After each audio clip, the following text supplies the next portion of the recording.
So, Casey, you have written 6 books, if I'm not mistaken, for Yeah, now.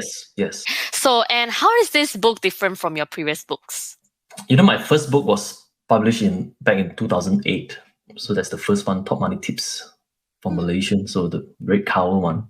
I guess I mature over time. So, so I think this latest will be the best one. Basically, it's a compilation of all the things I've said. I have written on my blogs and on magazines, on newspaper.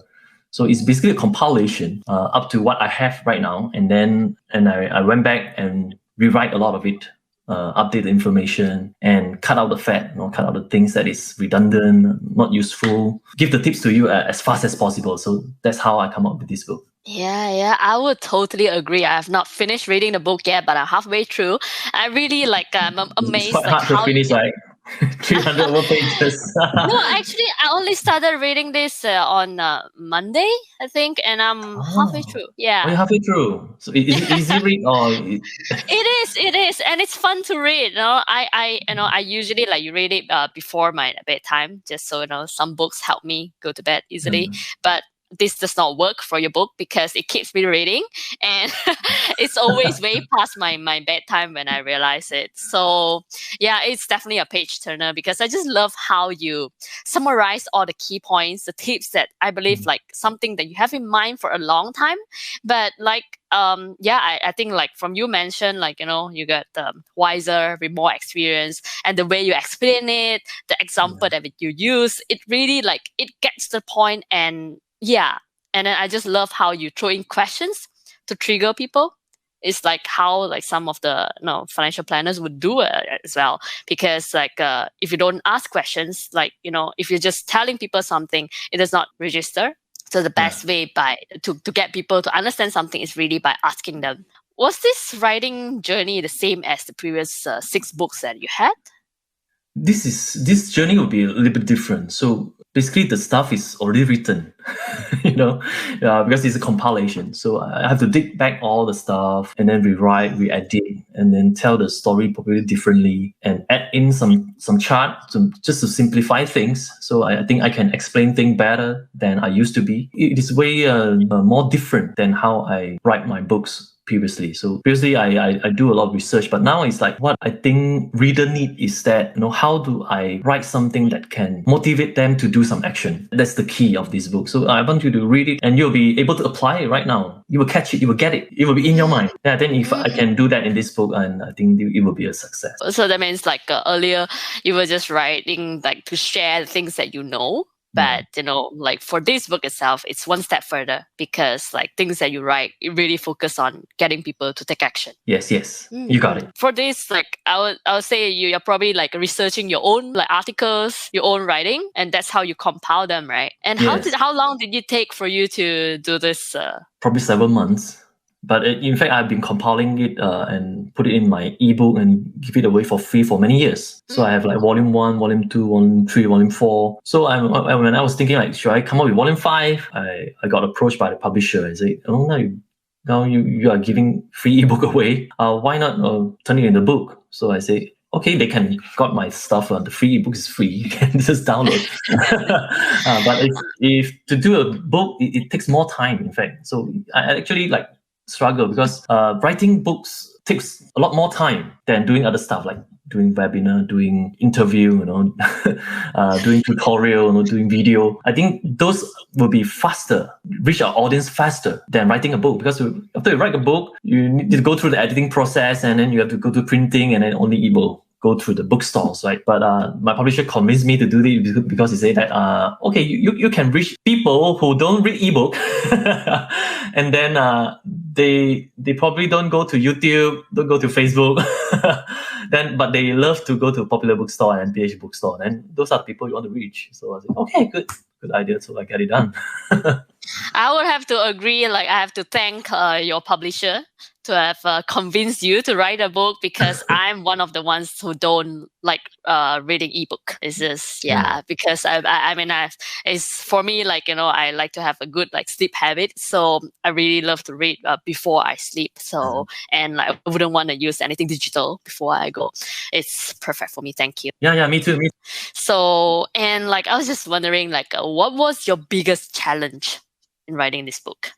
I guess the biggest challenge is to think of how to strip down some money concept into very simple, easy to understand. So that's why I actually spend a lot of time, right? Think of how to draw some charts. So there are some charts in there. So I redraw some chart as well on how to make it simple that you can just look at the chart and you understand what it is.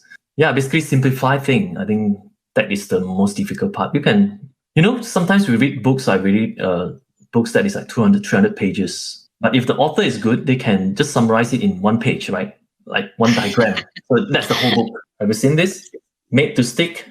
So this is a book that the first time I read a book and I'm so impressed with the book. So the book is called Made to Stick. The whole book is this picture. That is the book. Yes, that's the book. On one page.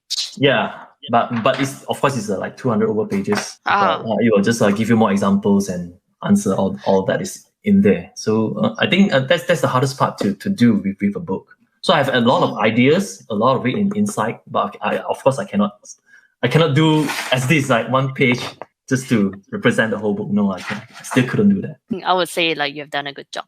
Thank you. Thank you. I was just also wondering, like, you have been writing for such a long time on your blogs, on ebooks, and all these things. Like, while compiling for this book and to make it like 350 page of a book, what did not make it to the final version?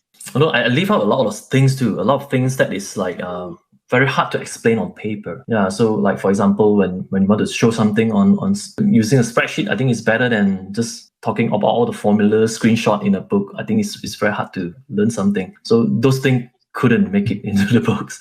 So those are basically in my courses. So for the people who want to learn like more details in certain subjects, I always have that in my courses. So you can check it out. I think the complicated stuff doesn't make it. Yeah.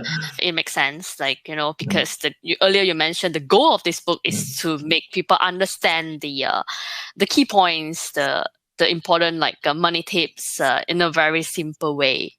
Yeah, and I also love how you discuss perspective of life in this book itself, instead of like as mentioned, like some of the serious, boring topics, and explaining everything about economy and all these things that might just put people to sleep like in 1-2 pages.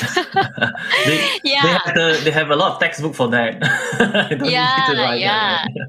Exactly. So could you share with us some highlights of your favorite chapter or topic in this book itself?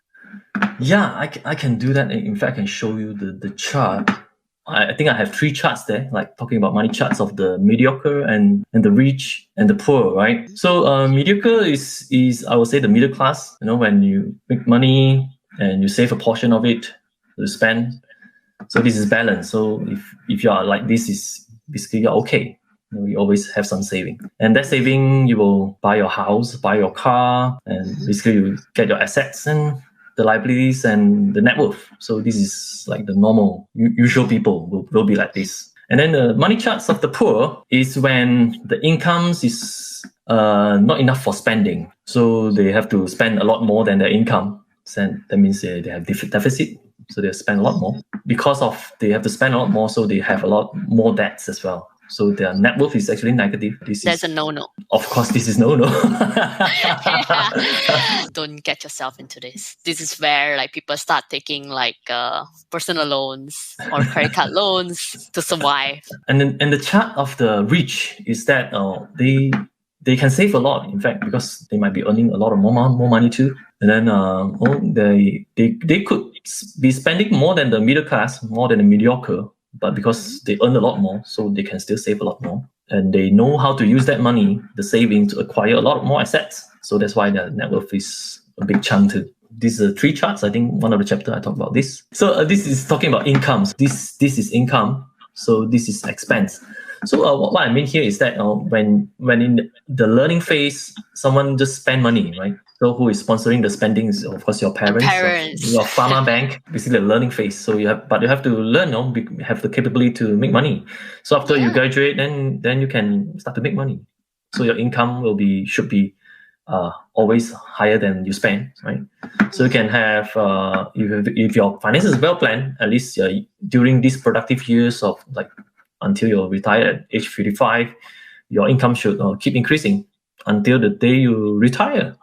So when you retire, you have enough nest egg. So the phase C, the retirement phase, will be at least you have your passive income to cover all your expenses, so that you can retire and have financial independent. So this is a well-planned finances. I guess for financial planner like Catherine, you will help your client to plan this, right? Yes. This is at least like you should be planning for this. But can be better, right? Yes.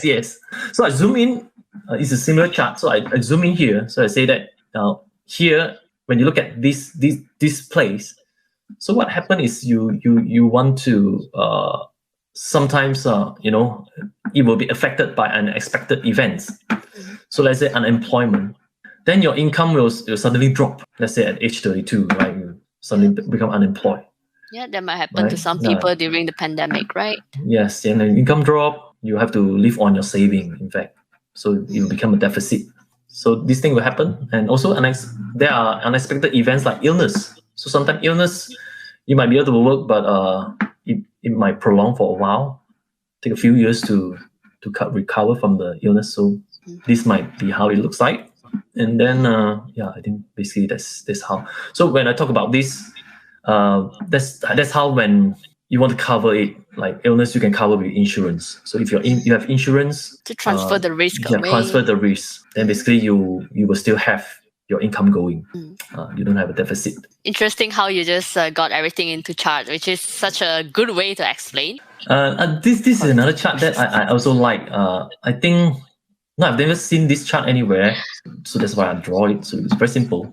You know what? I do music. Mm-hmm. So in my book, I talk about how we buy the mic.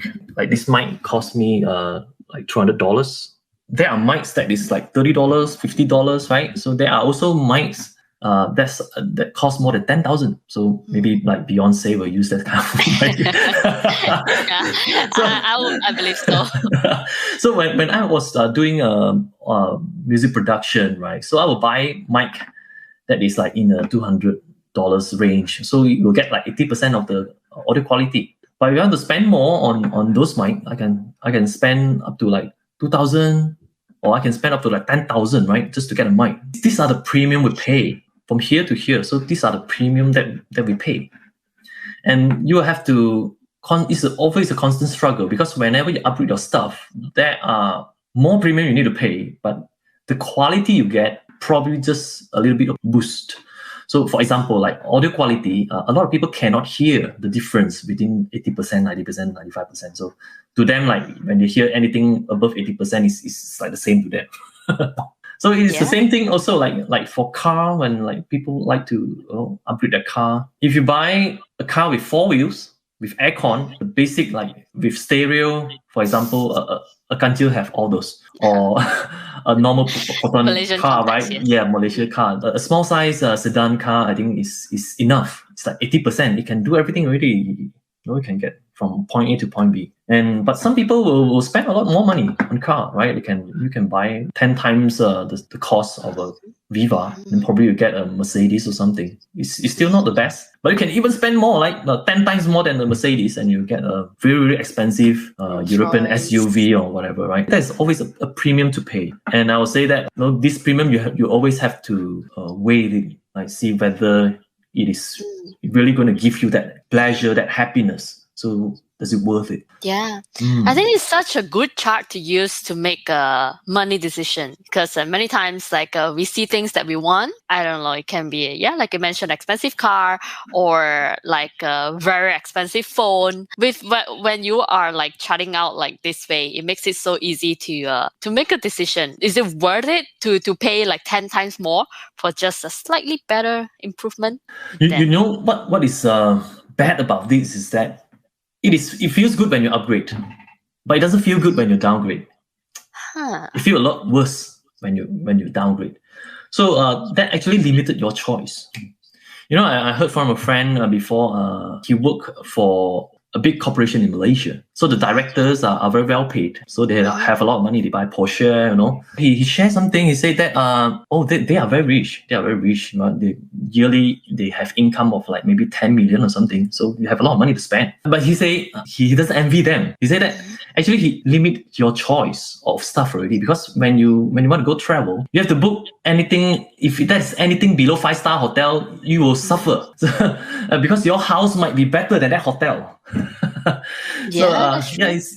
mean, it really happened to me too, right? I flew business class before, and now when I sit on economy class, I feel like, wow, business class is so good.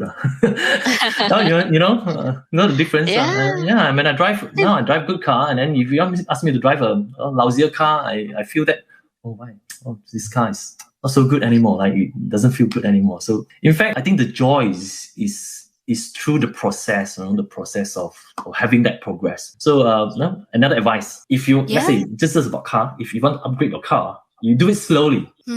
Because every upgrade will be refreshing. Like, every upgrade will be refreshing. So like, you're using 20,000 car, you use 30,000 car, you use 40,000 car, you use 70,000 car. Every step is like one step further. So you will feel the joy, and then you refresh that joy maybe every 2 years or 3 years. So if you go from a 30,000 car, you go straight to 300,000 car, then anything in between is all garbage to you, right? You're missing the joy there. Yes, you're missing the joy because you already jump there, and then you will get used to it. Trust me, you will get used to it. When I first moved into this house, I was so happy, but you get used to it after 6 months. When I drive my Mustang, also I get used to it after 1 month. It's the same, just driving. But I think that's a very good way to look at it, because for people who just can only fly first class, business class, or people can only stay in 5-6-star hotel.